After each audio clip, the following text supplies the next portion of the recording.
हर हर महादेव, जय महाकाल। आप देख रहे हैं कहानी मंगल। क्या आपने कभी किसी मुर्दा घर के भीतर कदम रखा है? वो जगह जहां इंसान की जिंदगी का आखिरी सफर खत्म होता है, जहां लाशें ठंडी सफ़ेद चादरों के नीचे सोई होती हैं। लेकिन क्या होगा अगर उन्हीं चादरों के बीच से कोई आपको घूरने लगे? क्या होगा अगर रात के सन्नाटे में किसी के पायल की खनक सुनाई दे और वो खनक आपको मौत की ओर बुलाने लगे? आज की कहानी आपको लेकर चलेगी दिल्ली के एक पुराने मुर्दा घर में, जहां दशकों से लोग रात को कदम रखने से डरते हैं, क्योंकि कहते हैं वहाँ रहती है एक झुकी हुई बुढ़िया, सफ़ेद साड़ी में लिपटी, हाथ में टूटा हुआ लालटेन, और जिसकी आंखें खोखली हैं और चेहरा इतना खौफनाक कि देखने वाला चीखते चीखते मर जाए। लोगों का कहना है कि जो भी उस मुर्दा घर में गया वो वापस कभी जिंदा लौटकर नहीं आया। उसकी लाश अगले दिन स्ट्रेचर पर पड़ी मिलती है और बगल में लालटेन जलता हुआ। तो तैयार हो जाइए, क्योंकि आज की यह दास्तां आपके दिल की धड़कनों को रोक देगी। ये है मुर्दा घर की बुढ़िया। रात का अंधेरा अपने पूरे शबाब पर था। दिल्ली शहर की चहल पहल से दूर पुराने सरकारी अस्पताल की दीवारों के समय के साथ जर्जर हो चुकी थी। इस अस्पताल के पीछे एक धूल भरी गली थी, जिसके आखिरी में एक टूटी फूटी परछाइयों में डूबी इमारत खड़ी थी, मुर्दा घर। इस जगह की दीवारें नमी से काली पड़ चुकी थी, छत से जाले लटक रहे थे और हवा में एक अजीब सी गंध बसी हुई थी, सड़ी हुई लाशें और जली हुई चर्बी की गंध। लोग कहते थे कि इस मुर्दा घर के बाहर रात को एक सफ़ेद साड़ी में झुकी हुई बुढ़िया दिखाई देती है।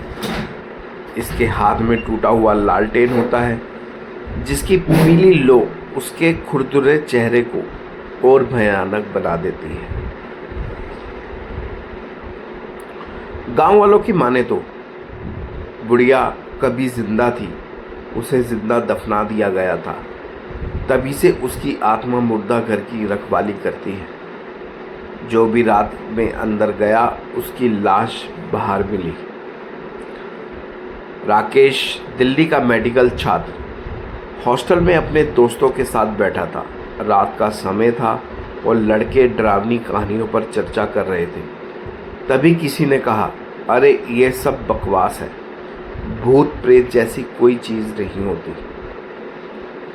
राकेश ने ठाका लगाया, अगर होती भी तो डॉक्टर बनकर मैं ही पकड़ लूँगा। उसके दोस्त सौरभ ने हंसते हुए कहा, अगर इतना ही शौक है तो आज रात मुर्दा घर जाकर दिखा, सबूत लेकर आना, तभी मानेंगे कि तू शेर है। राकेश को चुनौती मिल चुकी थी। वो हंसते हुए बोला, ठीक है, आधी रात को जाऊंगा और वहां से लालटेन उठाकर लाऊंगा। दोस्तों ने शर्त पक्की कर दी। रात के 12 बजे सड़कें सुनसान हो चुकी थी। राकेश अकेला मुर्दा घर की ओर बढ़ा। हवा ठंडी थी, लेकिन उसमें अजीब सी नमी और बदबू घुली हुई थी। जैसे ही उसने मुर्दा घर का गेट खोला, लोहे की चिरचिराहट रात के सन्नाटे को चीर गई। भीतर घुप अंधेरा था। उसके हाथ में टॉर्च थी, जिसकी रोशनी दीवारों पर बनते बिगड़ते साए को और भयानक बना रही थी। अचानक उसे लगा कि किसी ने उसके पीछे कदमों की आहट दी है। वो पलटा, मगर वहाँ कोई नहीं था। सिर पर चमगादड़ उड़ते हुए चीखें मार रही थी। लोहे के स्ट्रेचरों पर पड़ी लाशों को देखकर उसका गला सूख गया। और तभी उसने देखा एक कोने में लालटेन टिमटिमा रहा है। उस लालटेन को थामे एक झुकी हुई बुढ़िया खड़ी थी। उसकी आंखें गड्ढों जैसी खोखली थी, चेहरा झुर्रियों जैसा भरा हुआ और मुंह से बदबूदार खून टपक रहा था। वो बुढ़िया धीमे धीमे राकेश की ओर बढ़ी। उसकी पायल की खनक हर कदम पर सुनाई दे रही थी। तू यहाँ क्यों आया है? उसकी आवाज़ लोहे के टुकड़े पर घसीटने जैसी थी। राकेश डर के मारे कांप गया। उसने टॉर्च फेंकी और दरवाजे की ओर भागा, मगर दरवाज़ा अंदर से अपने आप बंद हो चुका था। बुढ़िया की हंसी गूंज उठी, यहाँ से कोई जिंदा नहीं निकलता। राकेश ने चारों तरफ देखा। स्ट्रेचर पर पड़ी लाशें हिल रही थी। कुछ की चादरें खिसक चुकी थी और कुछ सड़े हुए चेहरे बाहर झांक रहे थे। लाशों की आंखें अचानक खुल गई। वे सब एक साथ कहराने लगे, हमारे साथ रह जा, हमारे साथ रह जा। बुढ़िया ने लालटेन ऊंचा उठाया और कहा, तेरी बारी आ चुकी है। राकेश चीखता हुआ भागने लगा, मगर स्ट्रेचर से निकले सड़े हुए हाथों ने उसके पैर को पकड़ लिया। उसकी चीखें मुर्दाघर की दीवारों से टकराकर गूंज रही थी। सुबह अस्पताल का स्टाफ वहां पहुंचा। दरवाजे अंदर से बंद था। जब उन्होंने दरवाज़ा खोला तो अंदर का नज़ारा देख सबकी रूह कांप गई। राकेश की लाश स्ट्रेचर पर पड़ी थी। उसके चेहरे पर आतंक की झलक जम चुकी थी। आंखें पूरी तरह खुली हुई, जैसे उसने कुछ ऐसा देखा हो जो इंसान की कल्पना से परे हो। उसकी बगल में एक पुराना लालटेन अब भी जल रहा था। बाद में लोगों ने पता लगाया कि यह बुढ़िया कभी इस अस्पताल की सफाई कर्मी थी। कहा जाता है कि एक बार अस्पताल वालों ने गलती से उसे जिंदा ही मुर्दाघर में डालकर ताला बंद कर दिया था। वो चीखती चिल्लाती रही, मगर किसी ने उसकी आवाज़ नहीं सुनी। वो वहीं भूख और डर से तड़प तड़प कर मर गई। तब से उसकी आत्मा उसी मुर्दाघर में भटकती है। वो हर रात नई लाशों के बीच अपनी उपस्थिति दर्ज कराती है।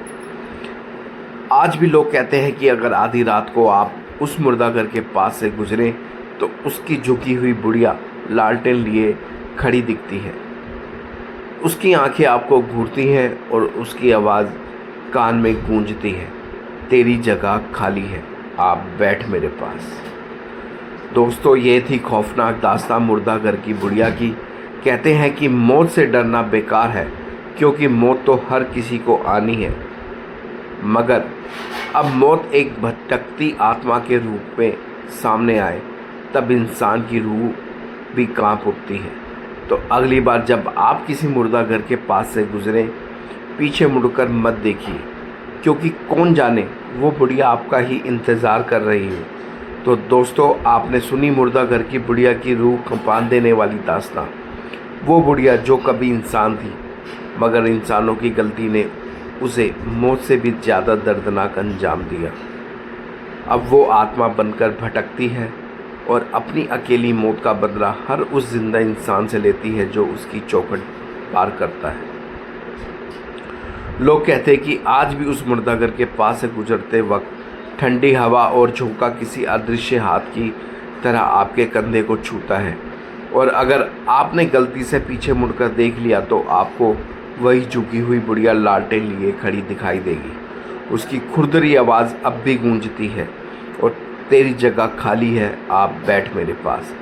याद रखना, अगर कभी रात के सन्नाटे में आप किसी मुर्दाघर के पास से गुजरे तो कदम तेज़ कर लेना, आंखें बंद कर लेना और पीछे मुड़कर कभी मत देखना, क्योंकि कौन जाने मुर्दाघर की बुढ़िया आपकी ही तलाश में हो। मिलेंगे नेक्स्ट वीडियो में, तब तक आप अपना और अपने परिवार का ध्यान रखें। यह थी आज की खौफनाक पेशकश, सिर्फ़ और सिर्फ कहानी मंगल पर। मिलेंगे नेक्स्ट वीडियो पे, तब तक के लिए हर हर महादेव, जय महाकाल।